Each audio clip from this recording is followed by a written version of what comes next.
নমস্কার। আগের ভিডিওগুলোতে আমি বলেছিলাম যে এই সেপ্টেম্বর মাস 18ই সেপ্টেম্বর থেকে 18ই অক্টোবর, শুধু তাই নয়, এর পরেও যা অবস্থা, গ্রহদের যা কনজাংশন, সেই অনুযায়ী মানুষের দুর্ভোগ আরও বাড়তে চলেছে।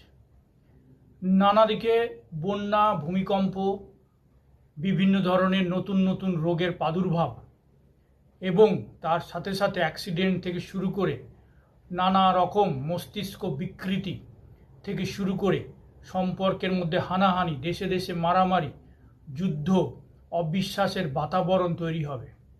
এর জন্য দরকার ধর্মের প্রতিষ্ঠা। আবার পুনরায় আমাদের এই ধর্মকে প্রতিষ্ঠা করতে হবে।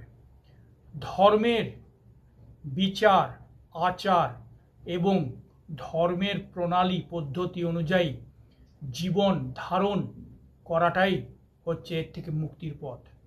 এই সনাতনী যে কালচার, এই সনাতনী যে পদ্ধতি, সনাতন ধর্মের যেভাবে জীবনযাত্রার কথা বলা আছে, সেই পদ্ধতি মেনে আবার পুনরায় ধর্মের যদি প্রতিষ্ঠা আমরা করতে পারি এই সমাজের মধ্যে, তাহলেই এই বিপদ থেকে আমাদের মুক্তি আছে, অন্যথায় নয়।